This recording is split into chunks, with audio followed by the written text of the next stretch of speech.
kalau kita ingin melaksanakan pemilihan itu sedemikian rupa sekarang ini, ya kita tidak akan menghasilkan pemimpin-pemimpin dan juga wakil-wakil yang betul-betul berintegritas. Jangan pernah berharap integritas dari mereka kalau prosesnya tidak berintegritas. Sekali lagi,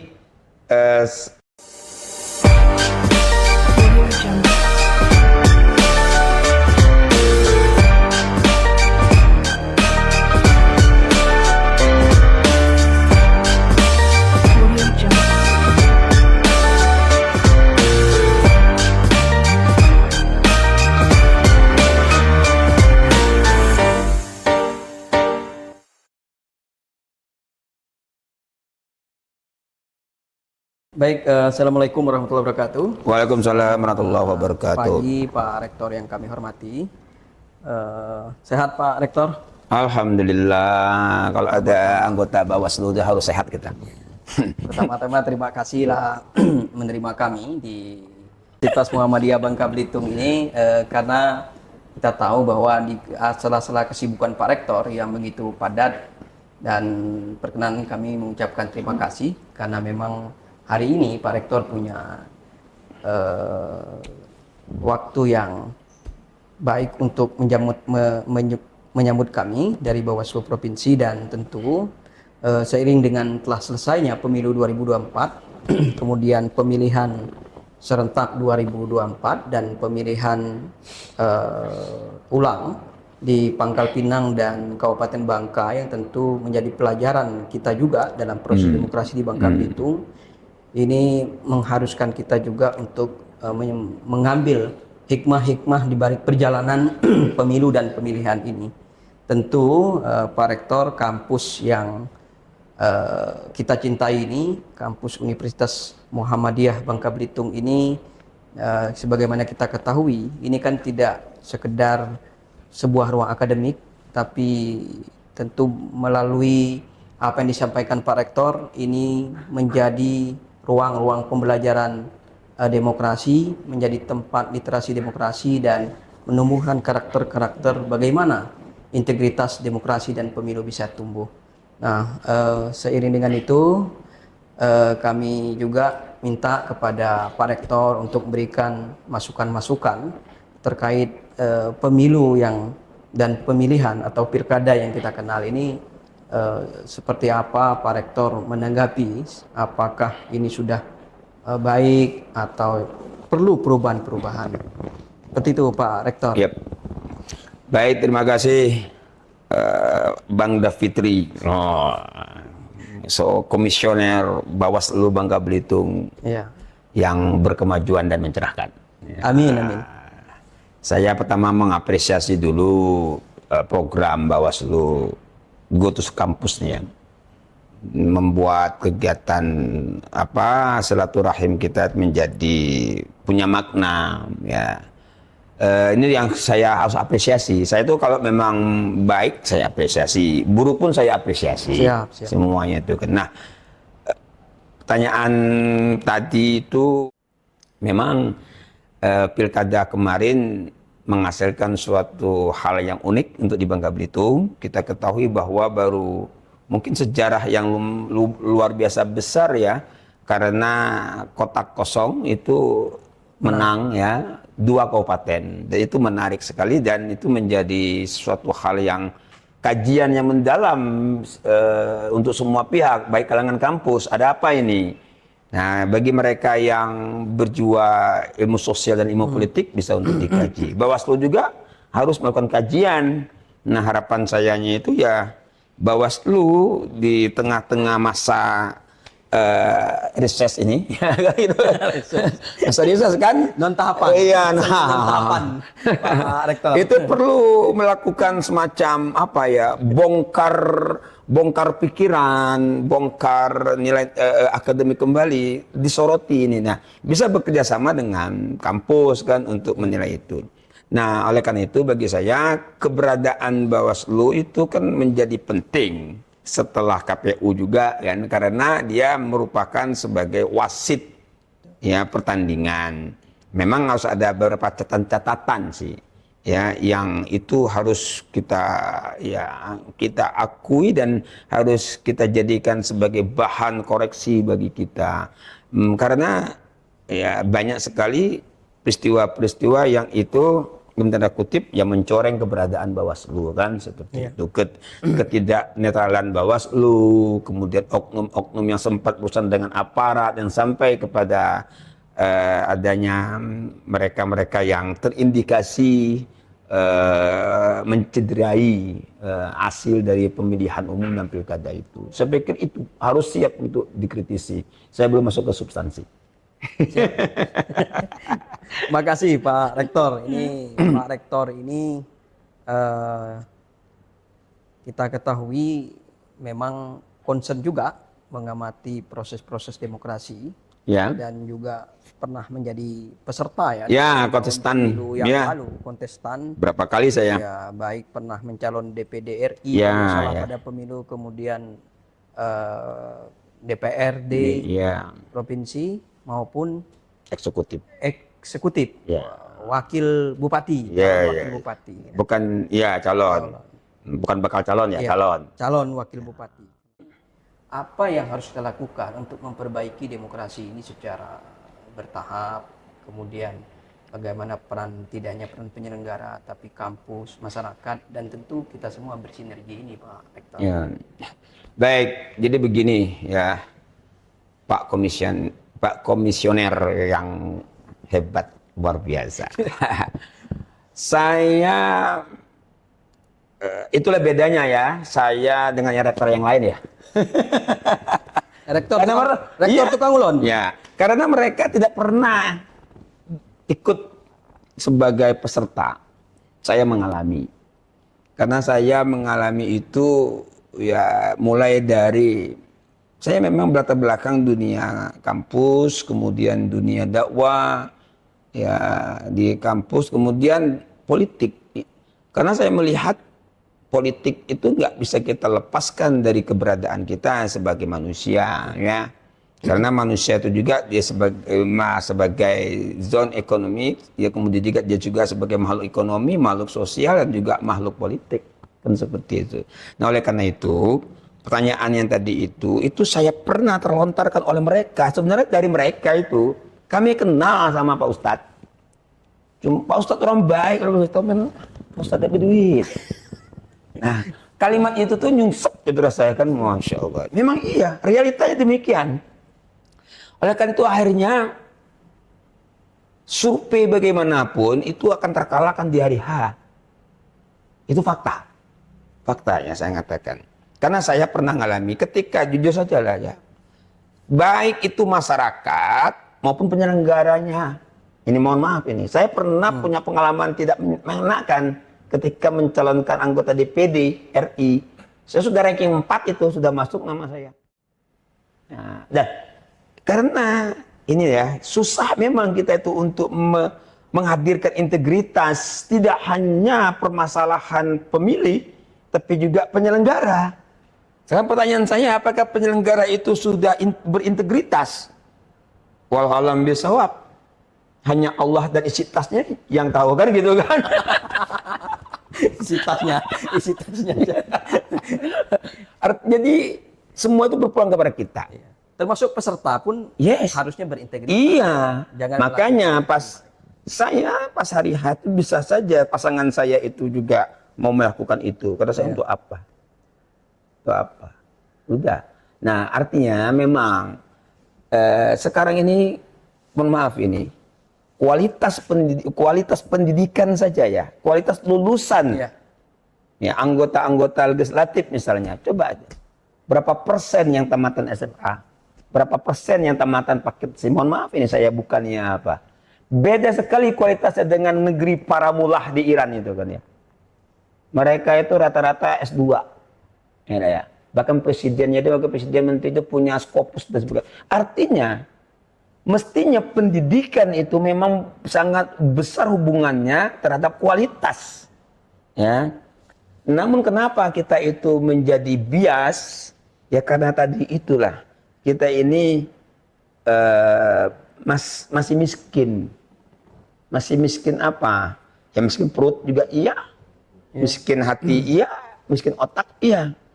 Nah, artinya kalau kita ingin melaksanakan pemilihan itu sedemikian rupa sekarang ini, ya kita tidak akan menghasilkan pemimpin-pemimpin dan juga wakil-wakil yang betul-betul berintegritas.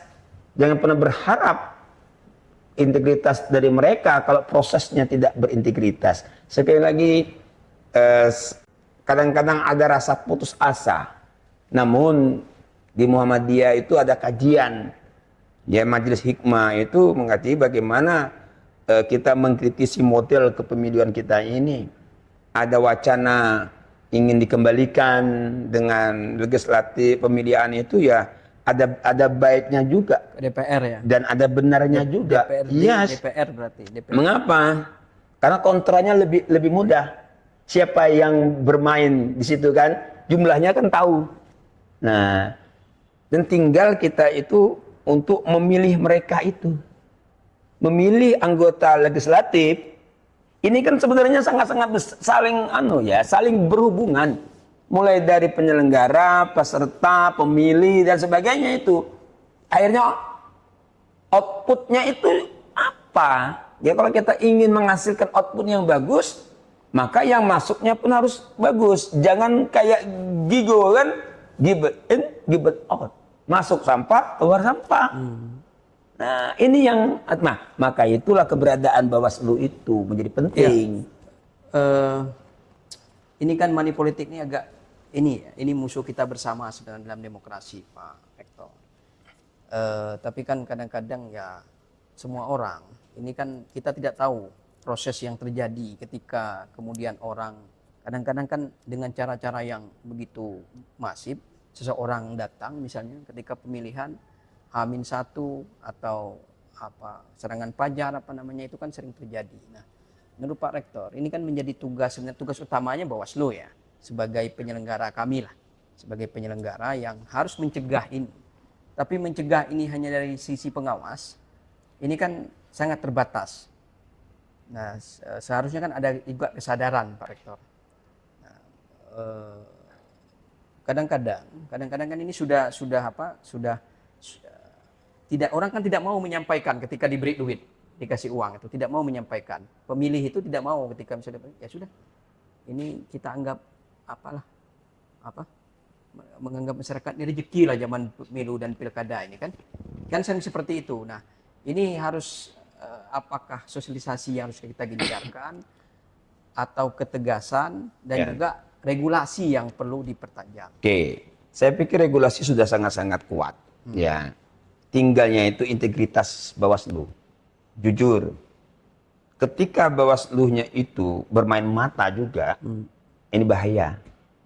Kalau rakyat bermasalah, iya, karena ngurus orang banyak.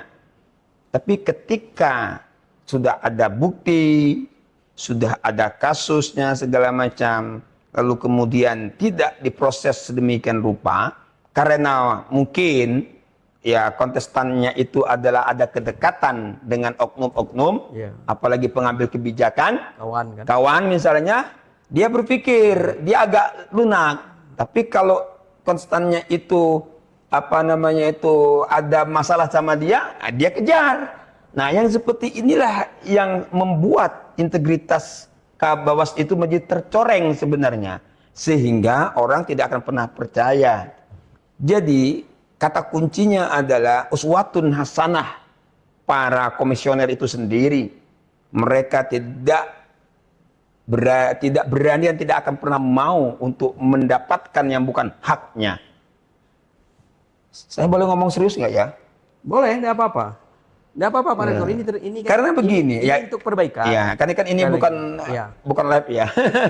Jadi begini, saya ini pernah menjadi tim ses. Tim seleksi, tim sel, baik KPU maupun Bawaslu. Saya tahu di mana. Oh iya, Bawaslu 2012. Iya, Terry semacam itu kan, pernah tahu semua. Nah, dan saya jamin kan, kata saya, tidak akan ada hal-hal yang bawa tim sel ini masuk angin. Saya jaminkan. Saya ditelepon oleh tokoh, saya ditelepon oleh pejabat agar si fulan ini bisa masuk dan sebagainya. Kata saya tidak. Ya, dan ini saya sampaikan kepada semuanya. Mengapa? Kalau kita ingin membenahi sesuatu, minimal sapu lidi kita tuh bersih.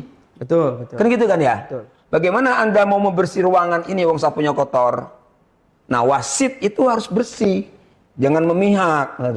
Memang terkadang kita akan terbebani ketika itu kawan kita.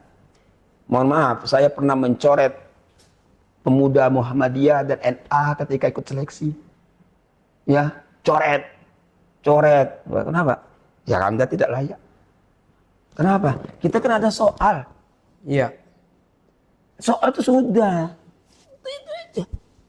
Karena itu intelektualitas dulu. Itu satu dulu. Nah, dan di dalam teori yang kata Rocky Gerung itu saya sepakat. Pertama itu yang kita uji itu adalah bukan soal intelektualitas, bukan soal integritas, tapi etikabilitas. Ketika dia sudah tidak lagi punya etika, nggak bisa lagi jadi panutan. Nggak bisa jadi. Nah itu jadi kalau kita ingin merubahnya, saya minta kawan-kawan di Bawaslu itu berintegritas dulu. Nanti KPU-nya takut. Ya KPU-nya kan macam-macam juga. Nah kan gitu kan. Nah kan gitu kan ya. Sehingga masyarakat pun betul-betul. Nah, sehingga orang itu merasa menyampaikan kepada Bawaslu itu semacam hal yang sangat-sangat mereka harapkan adanya keadilan. Kan sengketa pemilu kan Bawaslu kan pasti ikut. Ya, Iya, sengketa. Iya, perjasa semacam seperti itu. Nah, disinilah dan 7 orang ya anggota Bawaslu itu. Kalau di 5. Nah, inilah sebenarnya punggawa-punggawa utamanya. Ya, 5 orang ini. Ya sekali lagi, ya kuatkan saja integritas pribadi. Soal isi tas itu belakangan. Iya. Ya, jika integritas sudah kita peroleh, yang lainnya itu insya Allah. Jadi maksud saya itu mulai dari rekrutmen anggota Bawaslu, anggota KPU, mereka yang bertanggung jawab menyelenggarakan itu. Nah, oleh karenanya itu kalau itu sudah benar, bukan bagus ya, benar. Ya, karena bagus bentuk benar dan baik bentuk benar. Nah, iya, harus benar dulu, harus benar dulu. Ya, benar dan baik. Baik, jangan. Jadi seleksi itu benar. Benar dulu. Oke, Pak. Dan baik, gitu kan? Nah, tidak ada yang. Tapi dalam sisi ini, Pak Rektor, memang kan lembaga ini semuanya harus diawasi. Begitu juga. Sehingga kalau diawasi oleh termasuk Tuan Tinggi ini, Tuan Tinggi harus mengawasi. Kalau misal terkait misalnya sering silaturahmi ini kan, ya nasihat Pak Rektor ini kan nggak mungkin keluar kuping kiri keluar kuping kanan bagi kita kan. Tetapi pada intinya secara kelembagaan bahwa memang ya kalau kita ya secara kelembagaan Bawaslu itu kan membangun komitmen yang sungguh-sungguh. Maka kalau saya misalnya dalam kami di bidang kajian hukum dan sengketa itu kan kita sudah Pak Kabak saya bilang ini kaji sesuai aturan hukum. Kalau aturan hukum ini masuk pelanggaran ya sudah diregistrasikan. Tapi kalau memang tidak sesuai dengan ketentuannya, nah ini menjadi tidak. Tapi sekali lagi ini kan persoalan trust tadi. Kadang-kadang persoalan trust kan kita sudah benar, ini salah. Dan ketika kita tidak melakukan apa-apa pun, tapi ada oknum yang misal jajaran tidak hanya di provinsi tapi di bawah, itu kan menjadi persoalan juga, menjadi problem. Nah, inilah kemudian saya kira yang harus diperbaiki dari sistem penyelenggara. Apakah tadi terkait money politik kata Pak Rektor, kan yang banyak money politik ini kan sebenarnya yang diterima oleh pemilih. Nah, tetapi seperti kata Pak Rektor, kita juga kadang-kadang ada money politik ini misal muncul dari penyelenggara misalnya. Penyelenggara yang membagikan. Ada itu di beberapa daerah misalnya. Tapi kan kita berusaha semaksimal mungkin kalau itu ada untuk kita antisipasi dengan baik dan kita lakukan proses-proses yang sesuai dengan penegakan hukum pemilu. Ya, jadi begini. Kalau kita bicara secara lebih luas lagi, kan tahapan pemilu itu kan tidak hanya saat pemilihan. Ya. Nah, jadi sebenarnya Bawaslu juga saya nggak tahu Bawaslu punya nggak akses untuk menilai administrasi peserta pemilu. Nah, itu kan di KPU kan misalnya administrasi, orang itu dinyatakan bakal calon dan menjadi calon kan kalau sudah lolos. Ya. Ya, nah Bawaslu punya akses nggak untuk menilai itu?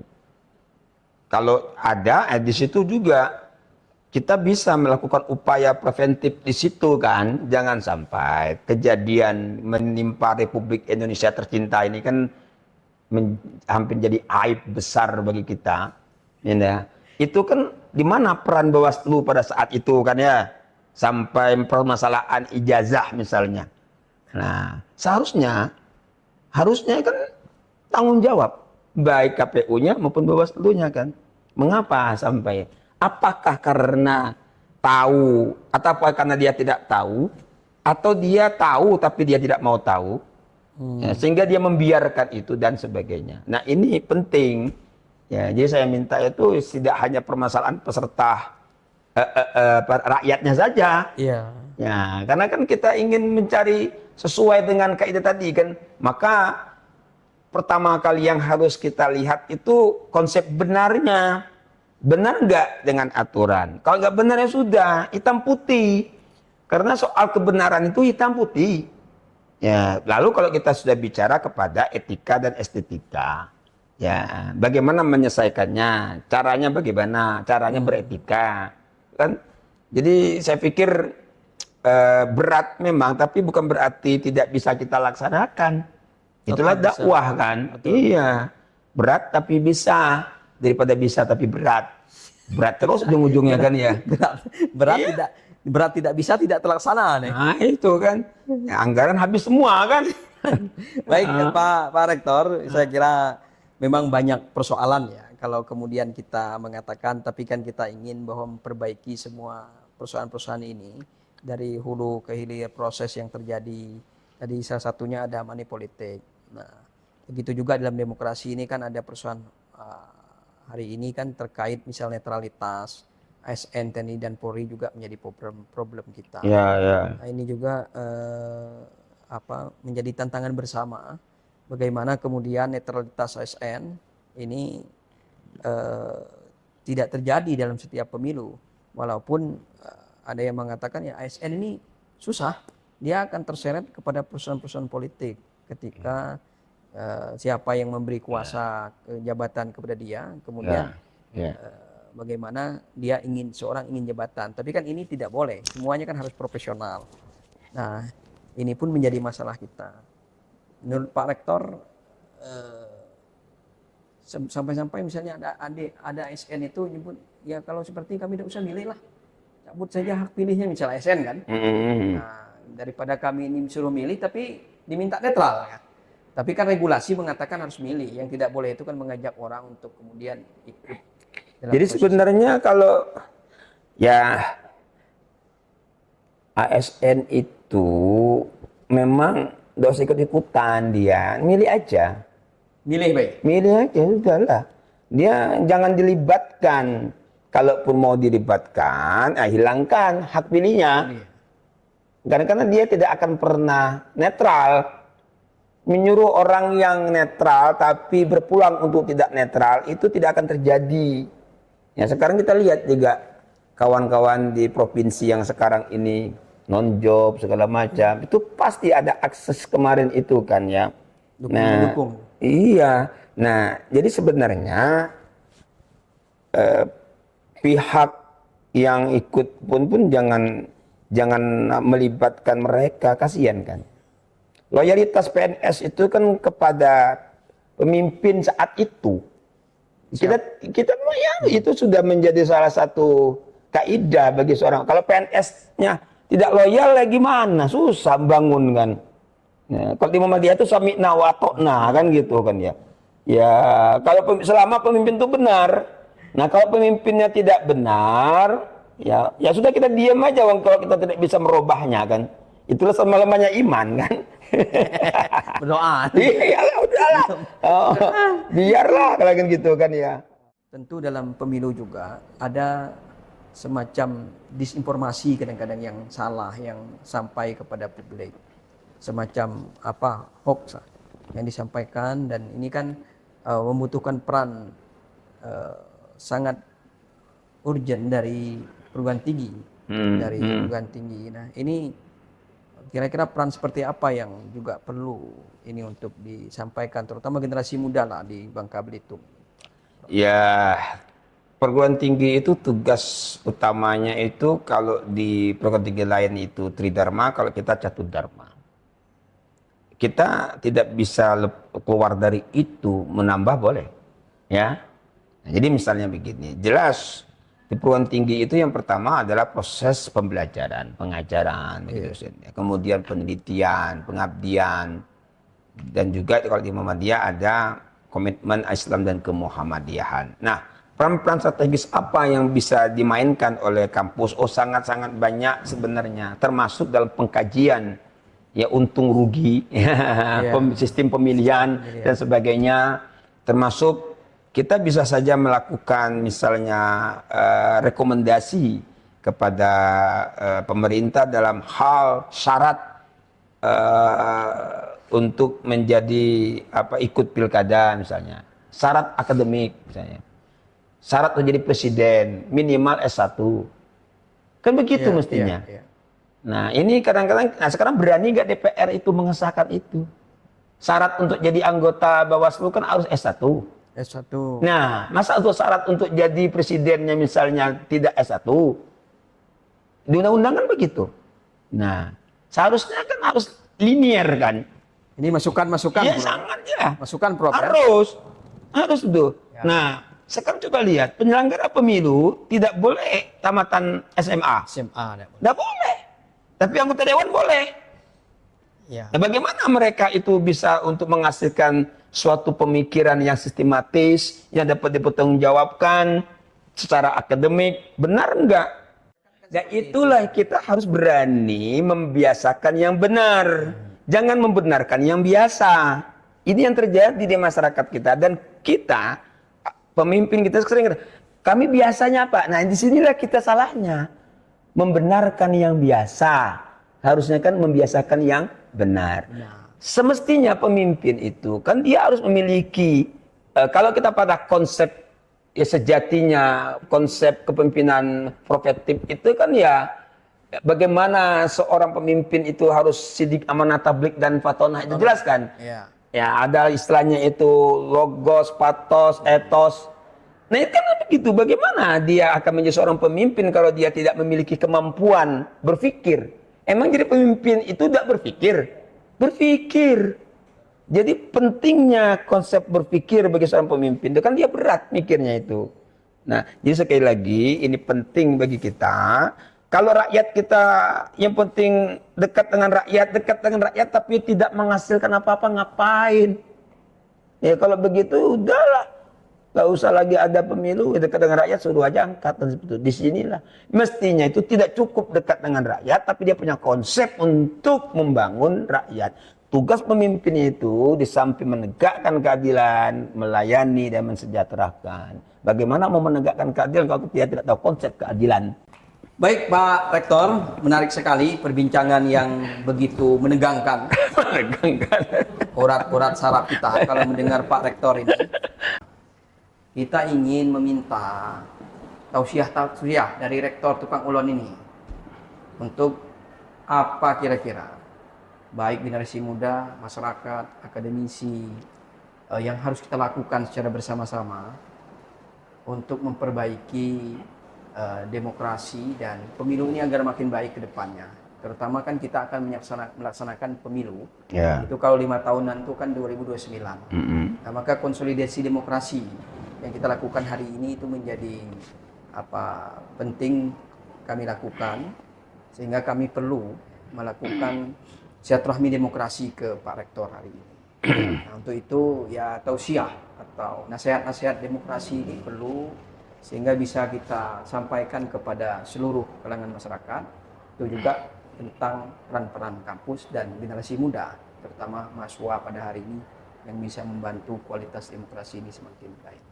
Oke, Pak Komisioner, Pak Dapitri, eh, sebelum kepada saya ingin menyampaikan dulu untuk Bawaslu, karena Bawaslu ini secara formal dia adalah pengawal utama moralitas dan integritas dari demokrasi itu sendiri, ya.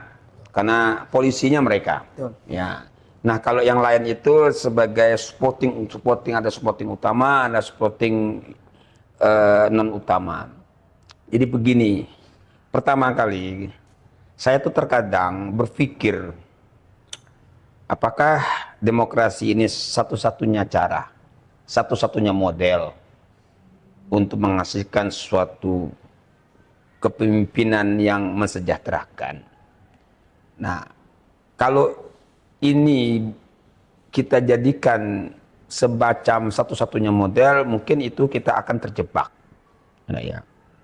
Karena pelaksana demokrasi itu sendiri kadang-kadang, atau kampiun demokrasi sendiri kadang-kadang tidak demokratis tadi yang saya katakan. Oleh karena itu, saya lebih melihat kepada substansi dari demokrasi itu.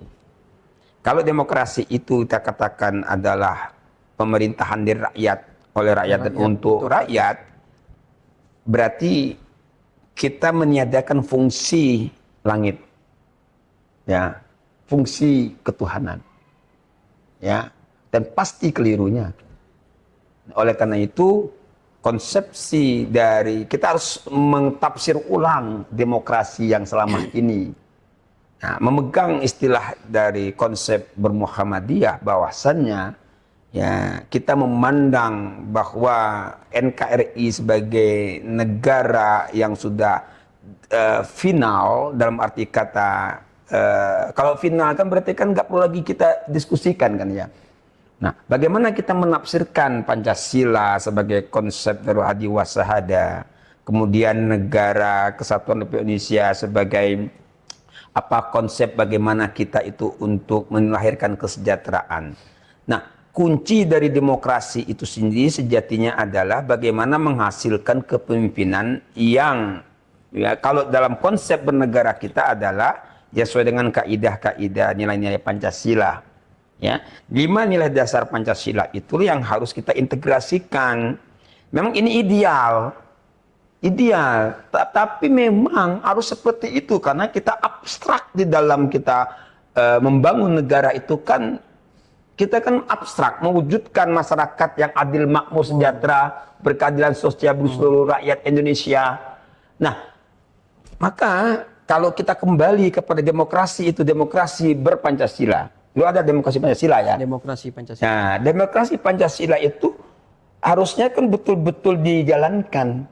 Jangan-jangan kita ini ya tidak menjadikan nilai-nilai Pancasila itu di dalam bernegara. Kita ambil mentah-mentah konsep demokrasi ala barat. Kan itu sebenarnya membuat kita keliru. Padahal dalam konsep negara kita, negara kesatuan Republik Indonesia itu dari adi wasahada tadi itu, bagaimana harus nilai-nilai 5 nilai dasar itu. Mulai dari konsep ketuhanan. Artinya apa? Keadilan sosial bagi seluruh Indonesia sebagai tujuan akhir dari kita bernegara itu harus dilandasi dengan sila keempatnya. Sila keempat itu adalah tentang kerakyatan yang dipimpin oleh dan seterusnya, artinya kepemimpinan. Kepemimpinan yang berdasarkan kepada musyawarah. Nah, lalu bagaimana kita akan melahirkan suatu musyawarah yang mufakat kalau tidak ada persatuan Indonesia? Persatuan Indonesia tidak akan terwujud kalau kita tidak berperi kemanusiaan yang adil dan beradab. Itu semuanya harusnya kepada ketuhanan yang Maha Esa. Nah, filosofi ini dulu. Nah, cuman kan kalau kita ngomong begini kepada mereka kan kadang-kadang tidak nyambung. Itu kan yang membuat kita kadang-kadang. Nah, cuman di dunia kampus bisanya. Dan di dunia dakwah. Oleh karena itu, kalau berharap dari kampus, ya ini modelnya. Bisa nggak penyelenggara negara itu konsisten dengan Pancasila? Dulu kan lagi viral, aku Pancasila, berarti kan tidak kan? Nah, gara-gara seperti itu, tapi kan tidak paham. Nah, bukan fatwa sih, saran saya sebagai penutup ini, kita jadilah pribadi-pribadi yang senantiasa membesarkan kapasitas diri kita. Ya, itu paling penting itu. Mahasiswa juga kan banyak tantangan ya. Bukan berarti mereka yang kuliah itu sudah pasti pintarnya, belum tentu. Dan sudah pasti, apakah semua orang pintar itu pasti bijaknya, belum tentu. Jadi kita ini memerlukan orang yang pintar dan orang yang bijak. Ya, kenapa? Karena kita tidak akan bisa melahirkan kesejahteraan yang kita harapkan itu kalau kita sendiri masih mengabaikan itu semuanya. Jadi sekali lagi, ya besarkan kapasitas diri, kuatkan spiritualitas kita, karena dengan cara seperti itulah kita tidak akan tergoda, dan bersyukurlah kita itu menjadi diri kita, jangan pernah menjadi diri orang lain. Karena kita sudah diciptakan oleh Tuhan dengan berbeda-beda dengan keunikan sendiri-sendiri. Tinggal bagaimana kita menyatukan semuanya itu. Saya yakin kok demokrasi itu yang kita pahami bukan ala barat kalau saya. Ya, saya memahaminya seperti itu. Karena demokrasi tidak bisa hanya sekedar dari rakyat, oleh rakyat dan untuk rakyat. Tidak bisa seperti itu. Rakyat yang mana? Akhirnya semua orang mengatasnamakan rakyat. Kami ini penyelenggara, kami juga rakyat kan begitu kan. Akhirnya rakyatnya betul-betul ya rakyat tidak terwakili pada akhirnya seperti itu. Saya pikir itu closing statement saya. Poin pentingnya itu ya, bahwa kita harus mengembalikan kepada demokrasi Pancasila yang sesungguhnya. Kita terima kasih sekali lagi Pak Rektor yang sudah diterima. Kami tahu Pak Rektor begitu sibuk, apalagi hari Selasa Pak Rektor akan mengadakan ujian terbuka. S3 Pak Doktor ya, S3 di Universitas Muhammadiyah Jakarta. Kami doakan berjalan dengan lancar. Amin. Sukses. Amin. Dan kembali dengan gelar Doktor Insinyur Ustadz Fadilah Sobri M.Eng. Apa? Apalah guna membangun jembatan kalau tidak bisa menghubungkan? Apalah guna gelar dan jabatan kalau tidak memberikan kemanfaatan? Masya Allah. Oke,